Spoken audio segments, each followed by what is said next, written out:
Good evening and welcome to TDM Talk Show. I'm your host, Kelsey Wilhelm. Our guests tonight are Crystal Chan and Benjamin Hodges, the creators of the Mountains Surrounded by Sea exhibition, recently inaugurated at Creative Macau. The sound and art installation examines the precarity between land and sea, a theme increasingly visible as Macau continues to evolve to suit its rapid growth. Thank you for being on the show. Thank you for having us. Now, this is taking place right now at Creative Macau. It was inaugurated a couple days ago and it's running until June 6th. As an artist in Macau, obviously Creative Macau is a great resource for having these type of installations and exhibitions. How did this specific installation come about? I think at first I got an invitation from Lucia, and she was like, she was asking me to have a solo exhibition there. But actually that was the timing also. I feel like, oh, I want to do something new because people may know me as a painter. And actually this time I use sound art as a medium. So then I was asking Ben, do you mind doing this exhibition together? Like, so you take care of the, we want to do installation. So you take care of the installation so I can have the opportunity to show my sound too. So then, so I'm like inviting Ben to be part of it. And I think it went really well. I really like this collaboration. It's the first time we collaborate. Yeah, so that's a first-time collaboration, but you guys know each other for some time now. How was it working together as both artists? Because you both are artists. You're coming more from a painting background. You have a audio-visual, but also multi-talented background. How was it working together with Crystal?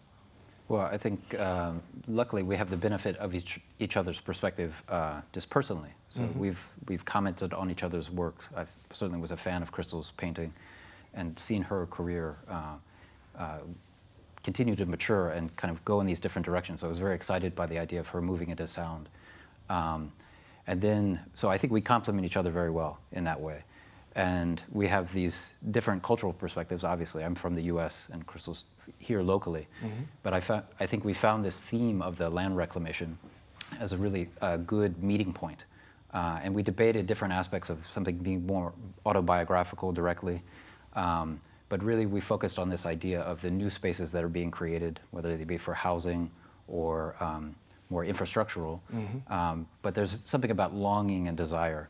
So that's something that we both have explored in other artistic sort of ways. You could express it in different means, photographically or painting. But for this, we want to do something spatial and material because of this experience of new spaces happening. And then, you know, I could go on about that, but in terms of the specifics of the exhibition, but there's something also domestic about it, the idea of building a home. And as we now live together in Wangkam, which is itself reclamation land, it used to be an oyster farm, and it's now the University of Macau where I work. So that way in which people, and I watch and meet different people coming to Macau and learn the history of the different waves of immigration that have come here. People are looking for something and you're looking for a home. It's a very natural sort of thing, and it's motivated by different reasons, right? You might be forced as a refugee or a migrant to move to, or for work, economic refugee. So this process where people are kind of aspiring to build a new space, and so the design of our installation is working off of that. There are a lot of key iconic things that you can notice as soon as you walk into the space. When you're looking at, let's say, the first element of the installation, just in terms of how Creative Macau is set out, and the styrofoam boxes which are there, which are filled with, I won't spoil it all. We'll show some of the images now to our audience members so they can see what they're talking about. But there's a projection aspect to it, which I'd like to come back to. But then also the sound aspect. Like you had mentioned, you are known as a painter within Macau. You're studying in New York currently to finish your, is it your master's? Right. Okay. So this idea of going into sound, you didn't choose to make a pop song. You didn't choose to make anything that is even, let's say, a recurring kind of musical loop. What can you explain part of that? And then I'd like to also talk about how that fits into the context of the space where you're being immersed in that. I think my sound piece, actually it's a very long piece, it's 2 hours. And the different components. I have some field recording in Ta Lao, dim sum restaurant. It's a very typical Cantonese restaurant. And also I record sounds in front of Ocean Garden. Now it's like a reclaimed land area. People will ride bicycles, like their leisure time there. And I also record some sounds like just on the street, on the bus, and I record some really interesting conversations. Like like in the dim sum restaurant, like a mom would scold at her son, like kind of like insulting him. It's just so funny. And then like another old middle-aged guy maybe talk about like decades ago he bought some artwork, but he wished he had bought some property because now the artwork is so useless. So I record that, and I think it's like just it matched the theme so much. Like how this like Macau is a city that we have different people living here. People from mainland China, people from local people, and but also people from other countries. They come here for different reasons. But so they all have the same concerns about their living here and the properties. So I have this field recording sounds and just soundscapes, and then I together combine some improvisation music. I use different instruments like pianos, guitar, and some flute sound. And those were all played by you? Yes. Okay. Right. And I also make some sound like knocking on some metal, kind of mimicking the sound of the construction. So, and I think also everyone in Macau is familiar with that sound. Exactly. But the thing Daily is, thing. it's very funny that like after I finish this piece, and there's one sound I made is more like, it's very like I just caught that sound with some metal. But then later on, I realized a lot of sound that actually in my sound piece is also very it's a sound that I could hear in the city. But usually I would just ignore it. I wouldn't pay attention to it. But yeah, so I think this new direction I'm going into with sound is like I realize there's a lot of sound around us that I actually want to use this opportunity to share with people, so people have this like audio experience and they could pay more attention to the sound around them. And well, the sound in and of itself is very, very interesting and very immersive. But to take that also to the next level, you guys also built a space in order to put people into that space, right? We'll also show some of those images now as well. Ben, can you describe to me some of the main aspects of that? Because the space is very cinematic, both inside and outside, you know, looking outside and in. We almost built a house, actually. It's like that feeling. It's the set version of a model house. So the concept is really as if you're buying a house in this new reclaimed land, the apartment building, and you would go and tour, right? So we don't have any of the domestic items. It's a very clean space. And it's using a kind of very typical green color that's, you know, so we're referencing elements locally, but it's also when you go to buy a house, maybe you're buying for the view, or the price points change as you move up in the levels. And that view is a relationship to nature, to the outside. And it's a view that's always changing, of course, in Macau as we look to our neighbors or we look out to the sea. And so again, to that idea of longing, desire for the space itself.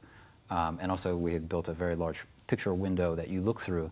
And instead of seeing photographic material or some sort of video, what you're seeing is more like a diorama. So we built it physically out of sand and a kind of matte painting technique that would be used in, say, museums of the turn of the century. So it's an older technique. We made a really interesting trip to the Maritime Museum. There's a really nice diorama there that shows the arrival of the Portuguese and the story of Ama.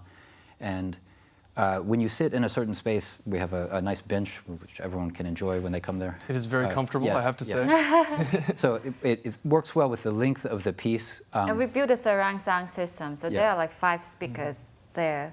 So, so that bench that you could sit on is like a very nice spot that you can hear the sound from all these angles.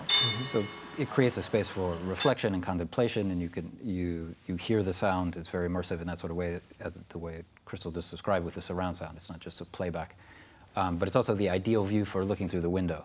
So from that vantage point, you have this view that feels a bit the idea of depth, that you're looking into distance. It is odd. It's lit more theatrically. We're kind of creating an alternate future that you will consider that space, but also providing hopefully an opportunity where people can reflect on the types of everyday sounds and environments around them. So that play of the blankness of the space, I think, supports Crystal's sound piece also. It's interesting the whole encapsulation that you guys managed to create with that, because I understand there was a very personal experience and very personal shaping of the sound that came about by you being in quarantine. So you spent 2 weeks in quarantine after arriving back from New York. Right. That's a very interesting experience because I was in New York, and so I arrived the end of March. The last day I could arrive to Macau. So then I was quarantined in the hotel, and I got a really nice views. I mean, nice view in terms of Macau.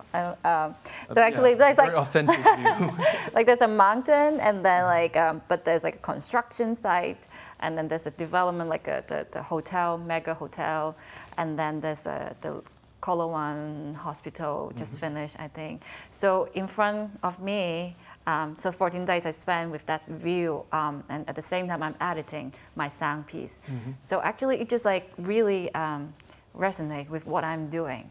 I already have the idea for my sound piece, but really having that view for 14 days, it's just every day I wake up and I sit on there, just sitting by the window and look outside and then listen to my own sound piece. I was like, yes, this is the experience I want to bring to the audience. It's a contemplation, looking at the development in front of you, and then also Macau, it was an island, and then the land reclamation and also the sands that accumulate make it no longer an island. So so we have the mountain around us, we have the sea around us, surround us, but we don't really have too much chance to enjoy them or to enjoy nature. So I think having that construction site development in front of me in that view make me feel like this is the experience I want to bring to the audience. And to play on that idea of the nature, we have sand as an element, and of course that's something that is a physical record. That's this thing created through natural process of literally the land and the sea meeting. So it's tumbling and changing, and it also has all these kind of wonderful qualities of childhood, of the beach, or of sand, the hourglass. There are all these elements that come with sand. We also have a little nod to nature too. We have a moth in that space. So it's a little, you could imagine these museum dioramas, they would often be done for wildlife or to create a natural scene so you could get up close to nature. And we had the experience where when Crystal was finally released from the Sheraton 14-day quarantine experience. A wonderful experience, yes, of course. Yes. Which is also a relevant experience for many of us. I know you yourself went through that process. I had that joy. Yeah. But even those of us that were not forced to stay inside, we collectively have been experiencing that because of the COVID-19 and the difficulties of that. So we found a kind of resonance with a broader theme that we're all experiencing. But that moth, there's a kind of, it came and landed on the balcony window, right? So it kind of, and we couldn't tell if it was inside or outside, and it looks like a hornet, which is a kind of dangerous insect, but in fact it's just mimicking that. It's called a clear wing moth, so it's a kind of local insect life that came into our world.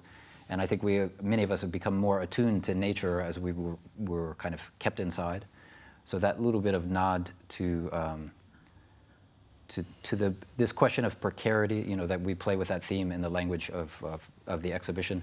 There's a kind of endangerment. The beach is also, you think of it as a wonderful thing, or the shoreline, and again, you pay for this kind of luxury view, or the idea of looking out in a blank space, wherever it may be.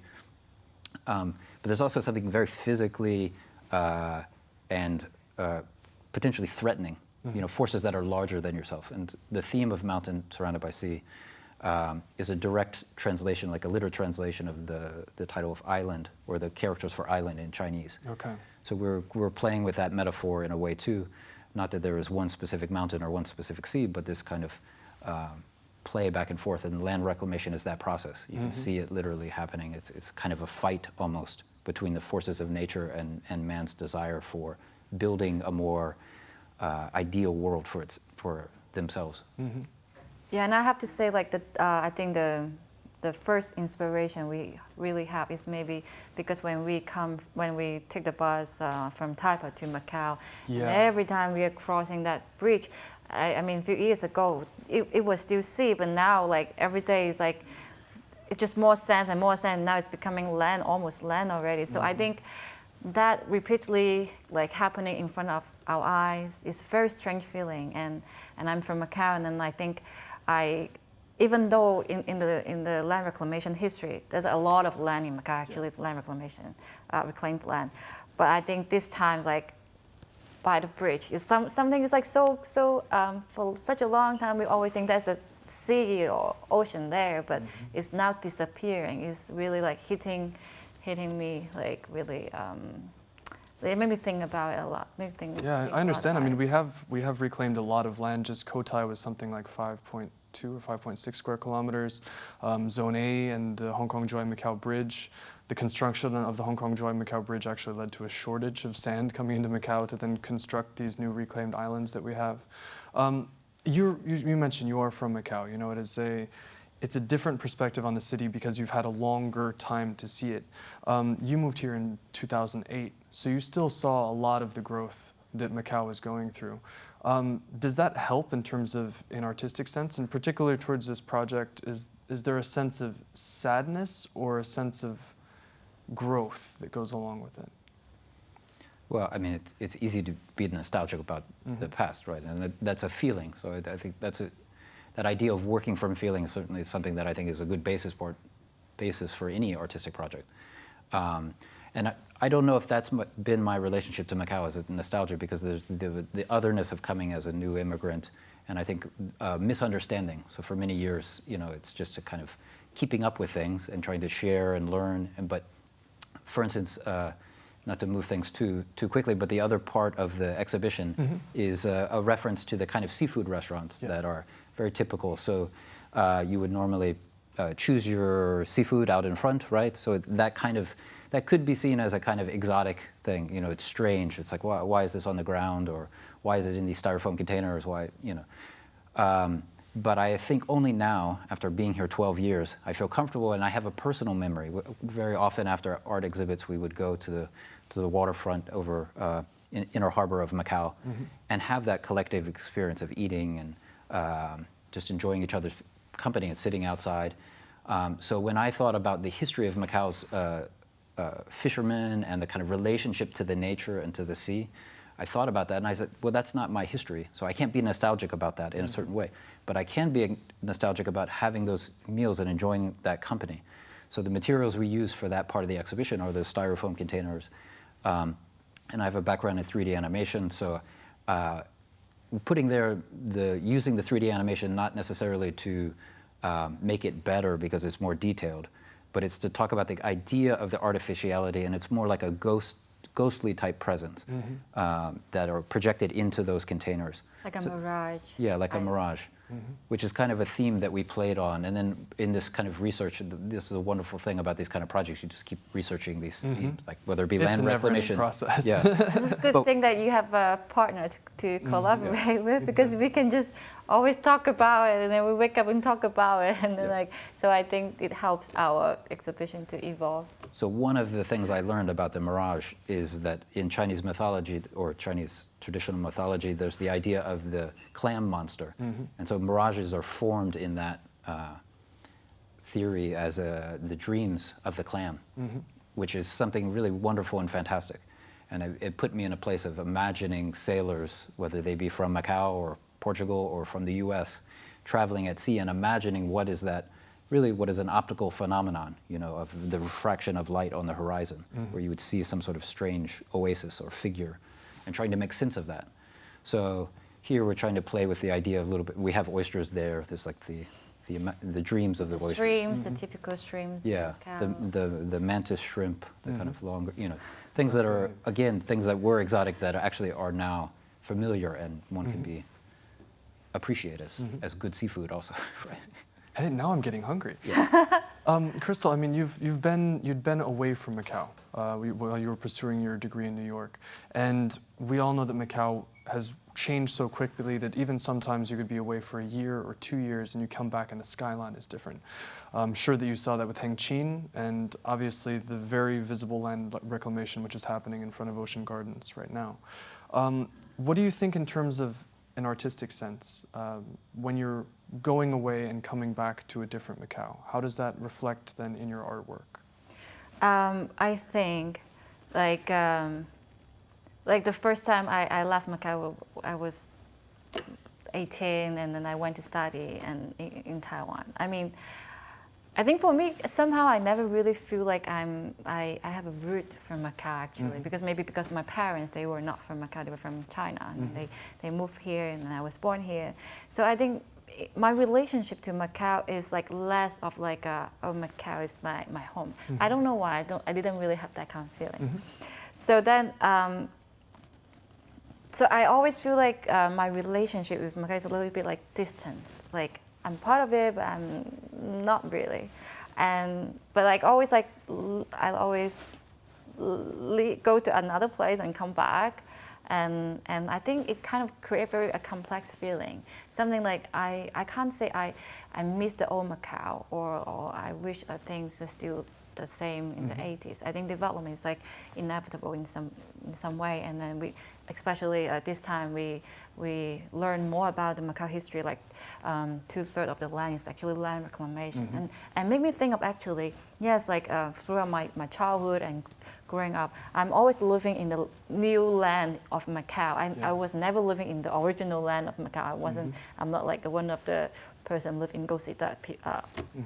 And so that is interesting recognition. Like so, I was living in the elevator for a while. I was living in the new territory in Area Preta, and then now I'm actually living in Wangkam. So all this land is like new land.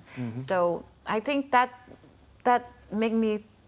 That's the reason like that my sound piece is actually very related to the emotions that I have about Macau. That is like something kind of haunting me, but at the same time it's like a far distance. And well, actually, it's when in my painting, I am also trying to express the same feelings, but this time I'm using a different medium, sound, also sharing this kind of distant feeling I have with Macau. But at the same time, this is a place I'm from. This is a place I spend most of my time. So it's in a way it could be your viewpoint from a sonic perspective of Macau, the Macau that you experience. Yes, and then in my 2 hours long sound piece, it's actually I'm trying to show different sections of Macau, like from like the conversation I could hear in the restaurant, and then later on I have some very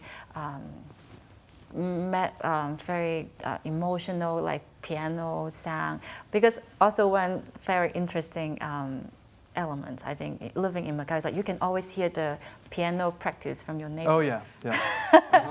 It's something even like you don't know much about music or you don't know piano, but like all the time you can hear someone playing piano. And so that kind of muffledness, Yeah. like you sort of hear it but don't. And Almost there, yeah.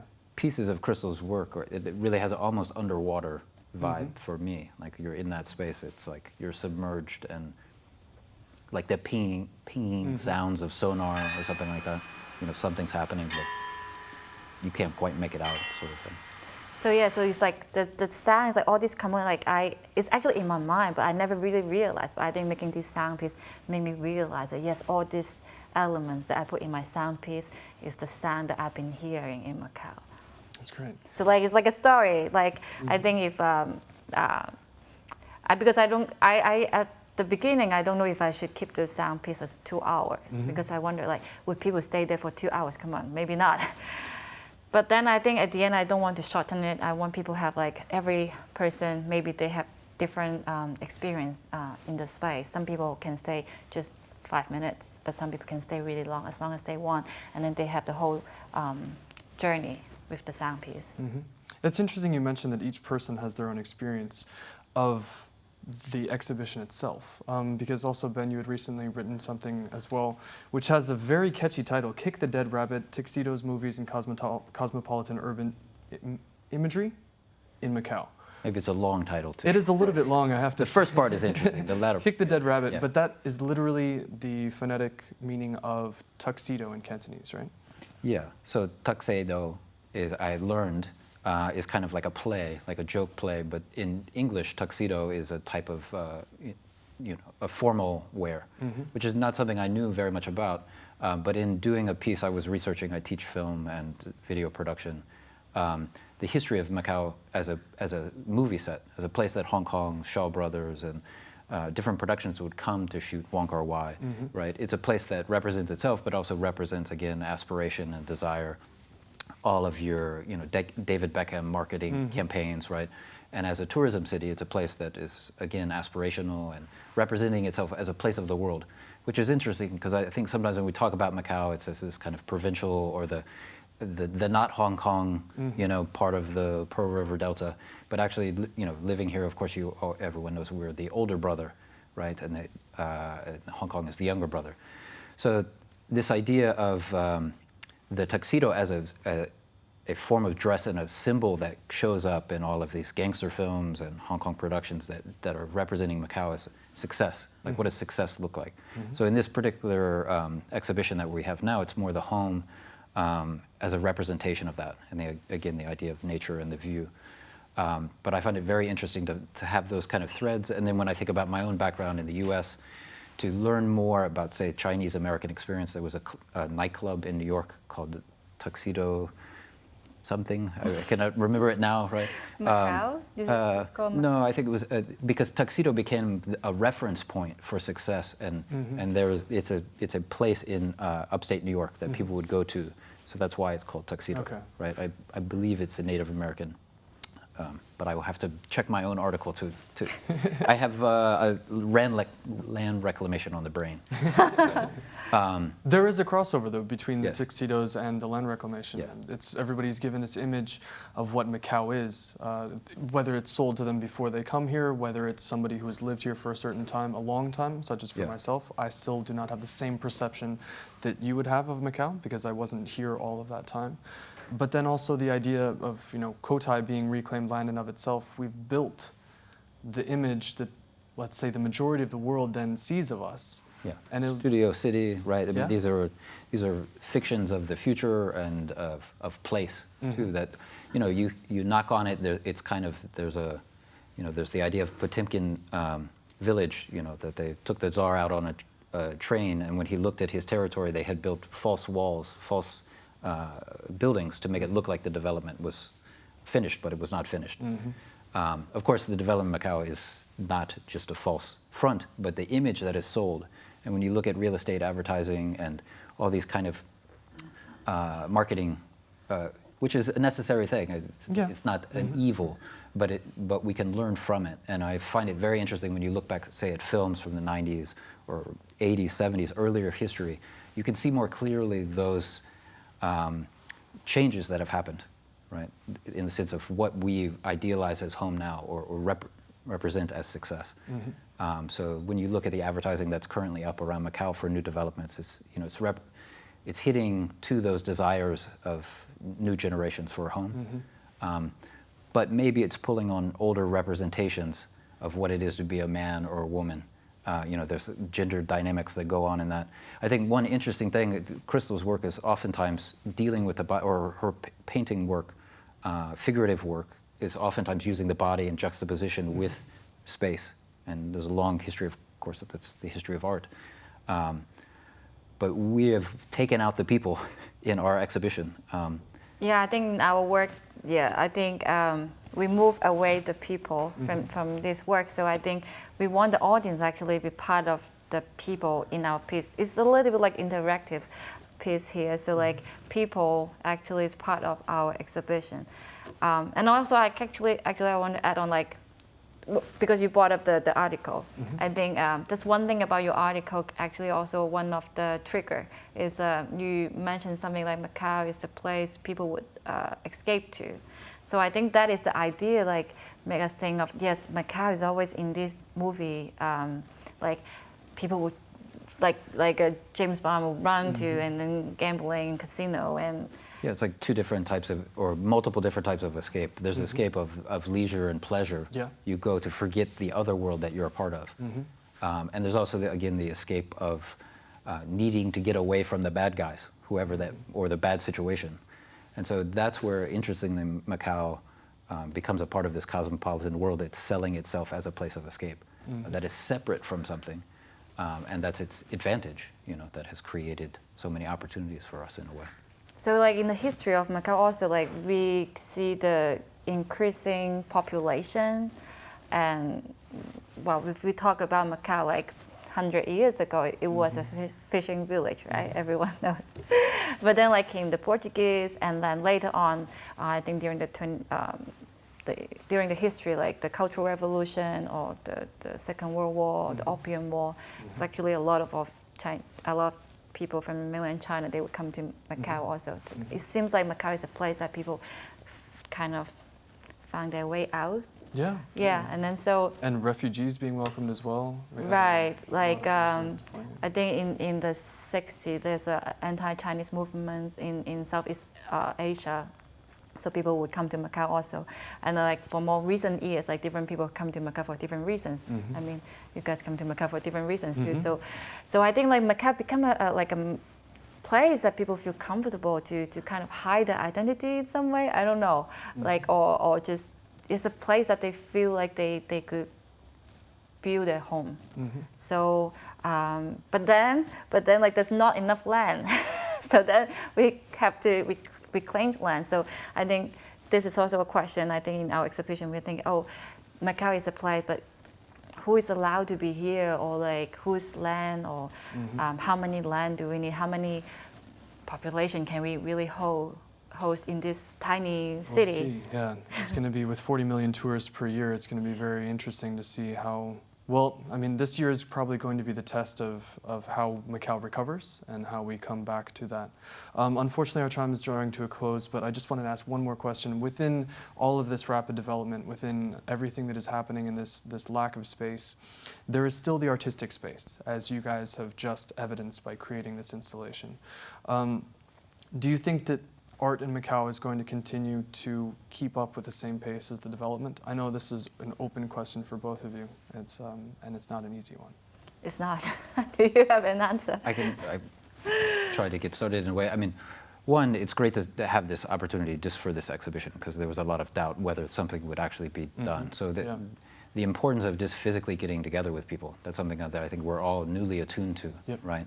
So this is, of course, we're practicing appropriate social distancing and measures as everyone should in these times. Speed away. Yeah. But, you know, and there's a lot of, if you're in Macau, you know that there's the complaints about Macau. You know, as many advantages as we have, there's oftentimes a kind of complex or concern that we're not doing enough. But there's wonderful opportunities and support from the Macau government. Of course, it's not enough on its own. But the question of audience, I think, is a big one too. You know, it's like, oh, we don't have a big enough audience to support. There are bigger audiences, again, in Hong Kong or other communities. But I think there's great potential. In my position as a university professor, I meet so many different generations, and there's such talented people that are very aspirational to do artistic things. I'm in the communication department, so it's a collection of people that are trying to communicate and create new things. So I'm very optimistic about that. At the same time, the issues about physical space and online, those are everywhere. You know, how do you create an audience? You know, how do you get eyeballs when everyone has an Instagram feed? Everyone is capable of learning from a YouTube video how to paint. You know, it is not, the differentiation is not your, you know, where does authority come from that? There are all these kind of critical questions that are actually happening everywhere and not just in Macau. But they're great examples of local artists who have achieved, you know, international reputation, and it's a motivating factor for me, a reminder not to just be the, you know, retiring professor or just aspiring to retire professor, but say, okay, what is the work that I can do, that only I can do, and then when I share that, I think that in this example, it's been a very good feedback. That people are looking for new things to happen, and they will come out and they will be supportive. I find the community very supportive here. So I'm an optimist. I mean, this is my attitude about it. Crystal, do you have thoughts about the art community in Macau? Things that could be. I want more support from the government. And I've heard that before. Yes, I'm afraid I'm just saying things that like everyone would say the same thing. Like because I think Macau has a lot of potential. Yeah. I think if a place, is a city, is already very well established or developed, sometimes it's actually so difficult to really move things. But I think Macau actually is like everyone is trying to make things. Everyone wants to have something new and different, And I think so. First, I think if the government could recognize the importance of art and culture, and we need a new contemporary art museum. I think now we have the art museum, but it built 20 years ago because of the handover. Now we definitely need some more contemporary art museums, and then also like recognize the local artists is also very important. I think it's good to bring like different artists from different places, different countries, but the local artists, I think we also want to, I think we have something important to say also. Yeah, definitely. So if we could have more place to share our ideas, it would be great. Well, there'll be enough reclaimed land, right, for a new museum. I want to get in one comment too, in a way that specific thanks to Lucia again for Creative Macau, and that's a long history of creating a space. I think there are actually tons of spaces that can be reconverted and activated in a way. So institutions like Creative Macau are important, and the Cultural Center, or new spaces also. But activating the everyday, there's so many wonderful like nooks and crannies of Macau. You just walk on the street, you're like, there are art installations everywhere. We all know this, right? We all can appreciate that. But we become jaded to them in a way. So I think the community continues to need to, reactivate, and having events, I think if there can be models for that, things like biennials and different kind of things that are seasonal so people can become excited about them, is just something that Macau can continue to do. Well, as Macau comes out of this, let's see that the pent-up demand is there, and let's hope that people do come to events such as you guys are putting on. Thank you so much for being on the show. Thank you for continuing to contribute to Macau's artistic scene, and we hope to see you back here very soon. In the meantime, the exhibition is running until the 6th of June at Creative Macau. Right. Thank you again. Thank you so much. That's all for this evening. Join us again next week for more TDM Talk Show. Good night.